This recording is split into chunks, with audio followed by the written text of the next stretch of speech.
Hello, and welcome to another edition of Bergen Stages Television, our entertainment magazine here at Bergen Community College. I'm Jim Bumgardner, your host, and I want to thank you for coming to our 8th season of the show. I'm so proud of what we've been doing over these last 7 years and where we're going with our next year. I do want to thank a lot of people here at our studio: Howard, Marianne, James, Brian, Sean, and everybody here at Media Technologies at the college for making this possible. And of course, thank you for watching all our episodes and learning about our upcoming productions. And speaking of that, what a great way to start our 8th season than to talk about a play coming up called The Chairs by Eugene Ionesco. And I have two of the actors from the show, Alexander J. Preziosi and Taryn McManus. So welcome to the show, guys. Thank you for having us. Thanks for being here. Yeah. There's so much to talk about this play and so many avenues to take discussing this play. But before we do, I want our audience to know a little bit more about you guys and where you're from and what you've done to get here. So Alexander, I'm going to start with you. Where did you go to school?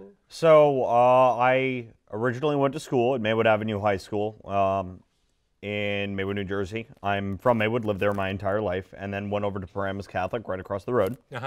And that's really where I got started in theater. I had done theater before then. I did a show at Immaculate Heart Academy that my sister was in. But I really got my start at Paramus Catholic. I did quite a few shows there.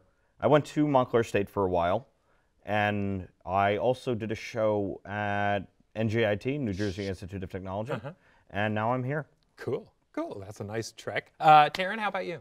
I also am from Maywood, born and raised. Yeah, pretty much. Yeah, actually. Did you know each other before? Nope. No. Oh, interesting. Okay, sorry. And we live right around the corner. Wow. I went to Maywood Ave. That's where I got introduced to theater. I was a squirrel in Willy Wonka. Squirrel. I don't remember a squirrel in Willy Wonka. All we had to do was dance, and then we took Veruca off stage. Oh, okay, good. Yeah, it was a great role. After that, I attended Hackensack High School, but unfortunately I didn't get to participate in theater then because of my swim season. After Hackensack, I found my way to Bergen and then eventually found my way into the Hamlet production, and here I am now. Cool, cool. So, wow, we've just had both of you such a brief time. You've done one other show here, and this is your first production here at Bergen. Yep. Great. So you said you got your start early on in theater. What shows do you do, or do you remember the shows you did? So the very first show I did, I played one of the children in Will Rogers' Follies. Forget the name, but it was one of his kids. And then after that, the shows I did throughout high school, I started with a show called The Musical Comedy Murders of 1940s. Sure, no, wow. Which is a comedy show. It's pretty straightforward. And I've also done musical theater.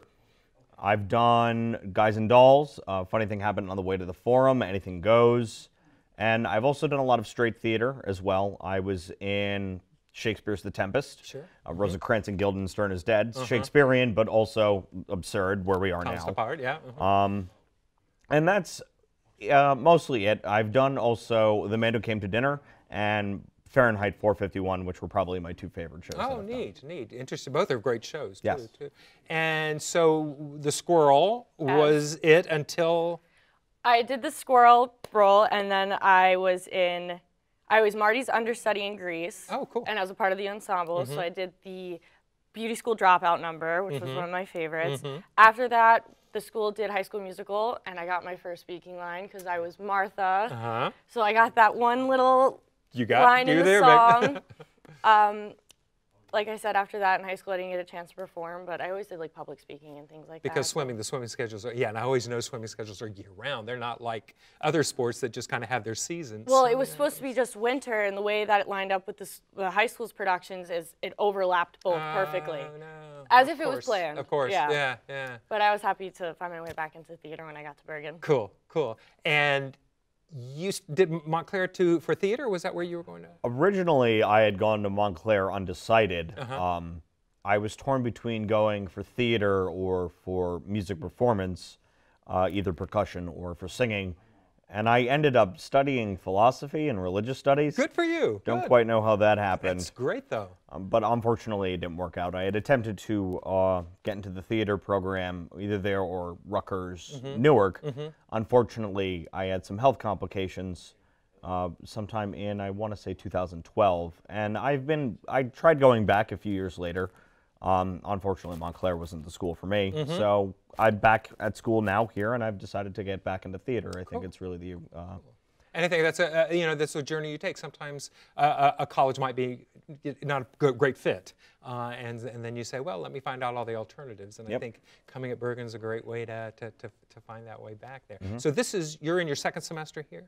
Yes, this would be my second semester here. Great, great, and your first show, and you're done. Yeah, I graduated. You graduated. How come we got you so late? Because I was on the NJ Star Scholarship, and as a part of that, I needed to fulfill my associate's degree within a 2-year frame. Oh, right. On top of like family obligations and things, I didn't have a lot of time to engage in a lot of extracurricular activities. So when I did get the opportunity, I was so thrilled. But yeah, so now I'm an alum. And I remember, this is a great story, that you contacted me over the summer. And I was busy in the prop room, and I said, come visit me in the prop room. Yes, because I was actually under the impression that all of the shows at Bergen were done only by theater majors. Which is not true. Yes. So I contacted you hoping, like, okay, maybe there's a way to fit me in. And then, like, through production meetings, and then as Hamlet went on, I'm like, oh, wait. Okay, this is open for everyone. Great. Right. Our first production was Hamlet of the season. So after we met, I said, well, come sit in on a production meeting and see where you might think the path might take you. Not knowing if you were wanting to go tech route or to go on stage. Yeah. And you did a little of both. Yep, that is very much the case. You were in Hamlet, which was the first show of the season. How many roles did you do? The main one was Player King. Right. That's the one with lines. And then there was a gentleman, and then there was Wine Woman, as I like to call the character at the end, and like a few other cameos here and there. So there was a lot. And you ASM'd as well, where you could. Yes. Yeah, so you were doing both. And I was in this stagecraft and lighting class, so I was really just. You were building it, hanging the lights. Yeah. Good for you. Which is a great opportunity there. Yeah. Are you going to be a theater major here? That is the plan, yes. Oh, good. And so, what do you hope to take out of the theater program here? What do you? Well, a very long time ago, I was a musician for years, but a long time ago, I decided that what I want to do with my life is I want to perform, and I want to entertain. Cool. Because there's few things that bring me more joy in life than entertaining people. I think it's a very important part of our culture and our society. And when you're not, you miss it. It's just like a void in your life. Exactly. That you go, wait, I got to fill this again. Sorry. And this feels like a step in the right direction. What I'm really hoping is the avenue to get everything back into shape. It's been a very long time since I've been on a stage. To get everything back in order, to get more training, to become better at it, and just go out and do it. So here you're going to take basic acting classes, stagecraft and lighting to build sets and hang lights and do all those kind of things as well. Awesome. And what was your major here? I was liberal arts, general education. I thought you were liberal. Yeah. Going forward, though. Can I just help our audience? What does that mean, a liberal arts gen ed major? So when you go to any school, the first thing they're going to have you do is learn everything, a little bit of everything. So you have humanities and diversities, and you have to take natural sciences and math and world language and anything else you're really interested in. And sometimes people think it's really annoying. In my case, I was grateful for that opportunity because I got to experiment. I got to understand what I liked, what I didn't like. So it was really enriching. And now with that, I was able to deduce like what I want to do going forward. So hopefully the next step for me is to study design, crossing fingers out in California. What kind of design? I don't really have anything specific. Clothing design, I would go for design? graphic design, but I would probably complete my master's with a fashion design degree, or I would try to do like set design or really anything with design I'm okay with. But did you take any of the design courses when you were here? Yes. Oh, nice. I took 2D design. I had to take drawing fundamentals and the prerequisites for other design classes. So I didn't get totally into the design field that Bergen has to offer, but and it's new here, so you might have got right in the middle of it coming in, the fashion at Bergen. So, cool, good. And so we have you for a little while, so hopefully we'll get you in some more plays as well. And you as well. It's, again, alums are always welcome to participate if they've got the time and they're not swimming or doing something else or doing something at the school that they go to. And California is a heck of a commute, so I don't know if you'll be doing that. But you've got another year at least to be here. And then have you thought what you want after post-Bergen? So I'm still in the consideration area for that, what I'm going to be doing afterwards.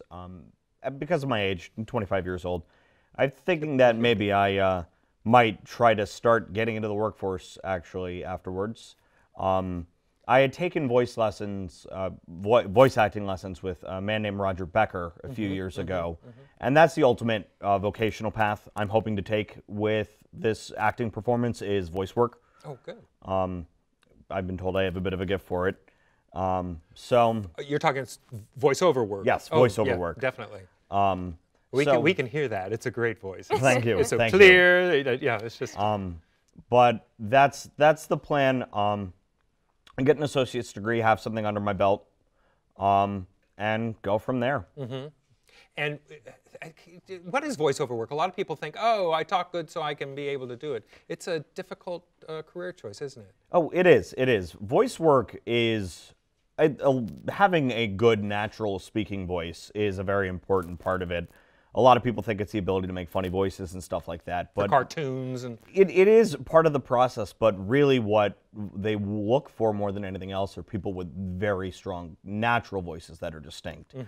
And the thing about voice work is it's all about characterization without the body. That's one of the big things. As an actor, you have to be able to communicate everything that's going on without any idea of what the character is going to be doing movement-wise, and it all has to be you. It has to be your voice. Every emotion, everything's got to be plugged into that. And even then, there's also the side of it that's commercial work. I'm doing commercials on television, on the radio, stuff like that. Where buy that product kind of taglines and things like that. Cool, cool. And so you get together a reel. We used to do that. I don't know what they do anymore. You had a reel and you sent it off to casting people or agents, and they had your reel of all different readings of that. I guess they do something similar to that. They still do that. I'm planning on getting my reel together shortly once I get the money together.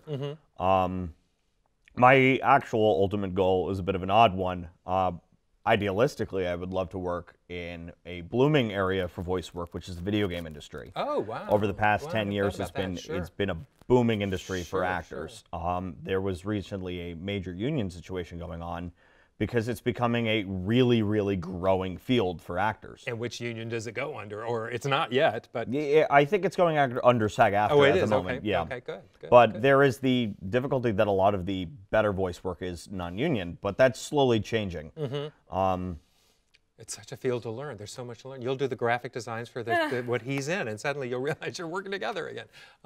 Fascinating. Good luck with that. That's just a tremendous direction to go. And then, unfortunately, we don't teach that here, so that's something you're going to go on your own. But I think the acting and all that you would take here is going to add into what you said, those emotional things that you have to do through the voice. Yeah, because one of the most important things about voice acting as well, I need a foundation in acting on stage beforehand.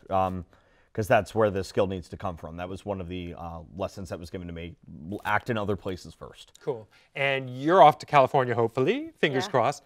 Do you see yourself as California or New York-based for this? Because it's... So, with the modern technology, a lot of voice actors, they don't need to move to where the work is. They can do it in their own home, send it out to the sound engineers, and it gets fixed up. It's an amazing world out there that it's... There are lots of agencies outside of New York. There's lots of agencies outside of LA. There are also a lot of agencies outside of Houston for voice work. Wow, that's interesting. Yeah, of all places in the country. It's not one of the major media centers. So, but honestly, I'm willing to go wherever work needs me to go. And I think that's the attitude, and that's the right attitude. And I think that's with you too. It's like, I know I want to design. I don't know where it's going to take me, but I think school is going to help me find. Like you did here, and you found where you wanted to go. Now you know, okay, I'm going to get there and make it find that exact area that I want to be in there. So cool. So now you're here. We're doing the chairs, and you both were cast. It's an incredible production, and there's so much to talk about this production. But I'm so thrilled that the two of you have found your way to our Inderhall Lab Theater and are performing this. And there's one other actor. So it's so fascinating to talk about. But we're going to take a quick break. So we're going to take a break, and then we're going to get into what went on to get these roles and how's it going with rehearsal and where we're going to go with this thing. So so let's take a quick break. We're going to take a break now, so come back and watch us talk a little bit about the chairs and hopefully can explain what Ionesco was writing. So come right back. A boy born in Joplin, Missouri was fascinated by anything with wheels and a motor. The odds of him going on to fascinate millions with his talent? 1 in 260,000. The odds of this born racer having 157 career top 10 finishes in NASCAR? 1 in 125 billion.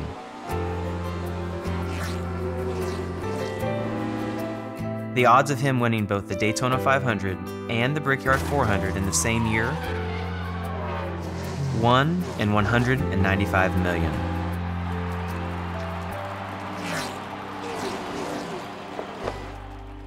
The odds of a child being diagnosed with autism?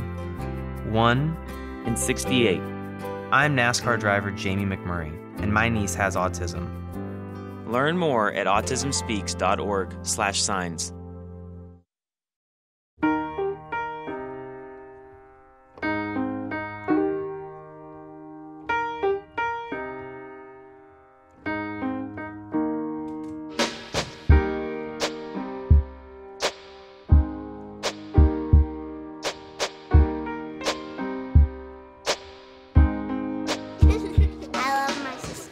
Heart doesn't see race.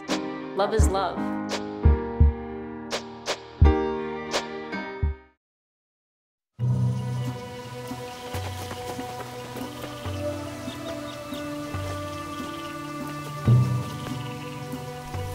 Encuentra el bosque más cercano en descubreelbosque.org. El bosque, más cerca de lo que crees.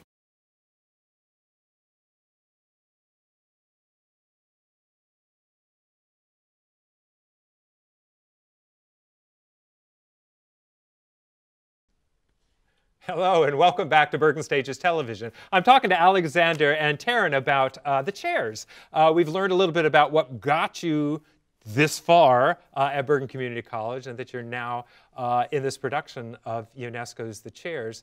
But I do want to ask you about the audition process. Jared Saltzman is directing the show. What was the, oh, you're laughing. Oh my God, my audition was ridiculous. Was it? Why? Because I was actually auditioning for the Orator Role. Okay. And so let me explain. There are 3 roles in this show. 2 people do 99.1% of the talking, and then the orator comes on. And you wanted that role. Yeah, because I felt like it resonated with me more. I wasn't sure if I could cut it as an old woman. So what Jared had mentioned to us before we auditioned is he wanted an entrance. And I took that as, like, as soon as I enter the room, you want me to do something crazy. So I pretended like I was being chased by demons, screaming and all, and halfway through it, he's like, wait, I have to explain to you what you're doing first. And I'm like, oh, okay. Apparently it worked. He loved whatever I did. I don't even know what I did, and I'm now the old woman. Did you have this experience? So I came in and I was auditioning for the old man. I was so nervous. It was the first time. The last show I was in November of 2012. The last time I had done an audition was the same month. So it was coming back to an old passion, and it was daunting. It was daunting, but everything seemed to, well, I have the role, so everything seemed to go well. Seemed to work. Yeah, it seemed to work out. Did you have to come in with an entrance, or was that? No, I just I came in. They gave me the lines I was going to read. I looked at it, and I'm like, this is a bit of a peculiar play, but that seems exciting. It's theater of the absurd, and a lot of the philosophies that go into absurdist theater was something that came in from they were things that I had learned about when I was in school learning philosophy. A lot of the existentialist philosophy and its roots in German idealism. So when I saw that it was this absurdist farce, I was incredibly interested in it. And yeah, that's what brought me to auditioning this show in particular. And auditions here are different, other than having to come in and do some sort of routine there. Yeah. You don't have to come in with a monologue ready, which is great, because a lot of actors, or young actors, don't have that. And so once they realize they have to do that, they don't audition because they go, oh, I'm not ready, I'm not ready. But we do it a little differently, and Jared did it right. It's not as high pressured, hopefully. Yeah, we got sides, and from that we were supposed to bring whatever we could to the character so Jared could see what we could grow. So sides being just little pieces of the script. Yes. So you got parts of the script, and then you kind of came in and ran it. Did he give you direction and all that kind of stuff to change it as you went along, or did you? He when we first walked in, and I'm not sure if he did the same for you after I did my whole, like, whatever that was. The demons. He explained, like, what the scene is, where I'm getting off. He set up an intention. Okay, cool. So from and that, then let you play that. Yeah. So I think he wanted to explore. Sounds like the running around is, can you let go? Can you not, come in with this, can you just go for it? And I think that's what he wanted to kind of try with you because you certainly are doing this in this play. Oh, yeah. Oh, yeah. Oh, yeah. Certainly are letting go. So let's talk a little bit about the play. Eugene Ionesco wrote it. I think it first appeared in the 50s, 1950, 1951, which was late for the absurdist. Theater of the Absurd kind of began in the teens and 20s, but this was kind of a little bit later. And Samuel Beckett always gets, all the accolades for Theater of the Absurd, but I think this is a great play, and Rhinoceros and Bald Soprano, but I think The Chairs is such a prime example of this Theater of the Absurd. Can you guys help me explain to the audience what happens in this play? What is this play about? So the context of the show is an old man and an old woman who live in, we've been presuming it's a lighthouse, out on the water, and they're old, ancient, venerable people, upwards of their late 90s. And the old man sort of has this message that he kind of wants to communicate to the world. And it's some sort of philosophical message that is supposed to be able to save humanity. So what he does is he hires a professional orator to show up and communicate the message on his behalf. Cool. And let me stop you there. And being old, why was it important that these two people were old as opposed to 20-year-olds? Was there a reason that you found it's got to be these old people? It made it more absurd. That's really the huge part of it, but I think it also allowed a lot of different dynamics to the character. True. In my position, my character goes on, I'm not sure if it's a journey or if she just has a lot of layers that you get to see, because she starts off as a grouchy old woman, then she turns into a devoting wife, and then she's a mother figure, and then she gets really risque, and then she's back to the grouchy old woman, and then she kind of is just an echo. And you get bits and pieces of all of that as the play goes on. But we also need their life history, because that comes out as the chairs come out. They have to have a story to talk to these people about, correct? I mean, that gives, if they were young, they wouldn't have all these, this journey, this history behind them to be able to kind of come up with all these stories. And being older, you're okay with them kind of talking about whatever enters their mind. Yeah. So I kind of said a little bit about that. So you're setting up chairs throughout this play, yeah? Yes, we've invited a great many people to arrive, and all the characters, all the intellectuals, all the property owners. all of them. A few of the lines there. And the chairs are all on stage. We've invited plenty of people to arrive, but part of the real oddity of this show is that none of these people are here on the stage. They're here to the old man and to the old woman. You see them, we never see them. We can see them. Yeah. But nobody else can. And you were telling me some of the people, who are some of the people that you do talk to, and what do you talk to them about? Our first guest is a lady. That's it. Like, that's all we really know about her. We just meet her. We become friendly. We build a little bit of a friendship. So you are hearing the other side of this conversation. We aren't. Yeah. Okay. Go ahead. From that, we have the Colonel, who is an interesting character, especially the fact that he's disembodied and he gets away with a lot because he's a little rascal. After that, Belle comes in. Belle, the childhood love that has been lost over the years, who has arrived in this moment before this big announcement, and her husband, unfortunately. And my character happens to take a very big fancy to the husband. Oh, okay. We get to this see is the risque part, then we go in for a moment there. Yeah. So we see a whole other side of the old woman, and I didn't even know that she could get away with what she gets away with. After that, we have a family come in, and then it just turns into complete chaos. And there's a huge crowd. So there's how many guests end up arriving? How many chairs come out? There's 21 chairs in honor of my 21st birthday that happens during the show. But the room gets so jam-packed because so many people want to hear his message that there ends up being so many people we don't even have a number for it. Oh, okay, It's cool. the point So they're where- standing around and watching and listening. And we can't what's even going get on through there. our own house. Wow, wow, that's cool. That's Yeah. cool. And an emperor arrives some. Yes, the emperor arrives at one point. He enters with this big show, and we're just completely at his feet in awe of his presence. And there's a real silliness to it because there's no one there. That's one thing you don't want to forget about this play. It's funny.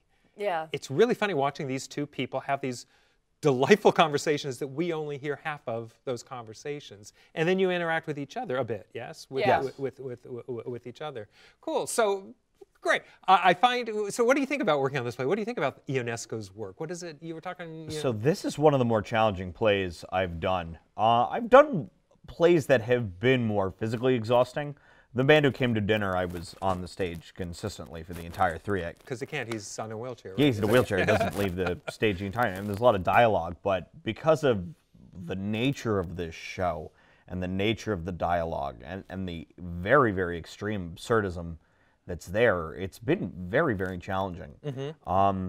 There's a very large existential undertone to Ionesco's work. Sure. That's inherent to the absurdist movement. And this play is ripe with it. Good. Yeah. A lot of this, and I think the ultimate going for the message, more so has to do with the way we develop philosophies throughout our life and the individual journey of our existence, and sort of the futility we have against it, and death itself. It's very, very philosophical. And a big part of the difficulty with a show like this is really understanding and getting into the philosophy behind the material. But it's a tragic farce. And we were talking briefly about the fact that it's enjoyable still.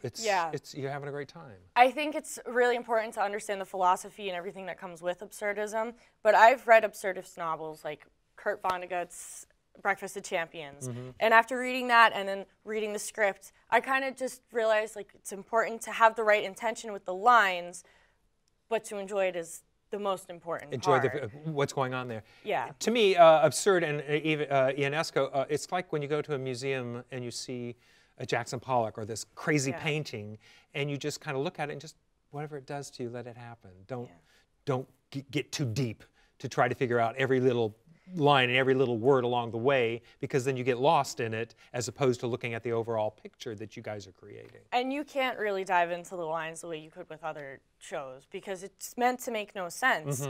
And in that, again, you just get to do whatever you want and kind of play with it and see where it goes. And we in the audience take away something. We have an experience with what you guys have gone through. So now you're in the midst of rehearsals. You're all blocked, which is meaning it's all on its feet. You're beginning to start some run-throughs now. Is that where we are at the? We have to like fine-tune the blocking.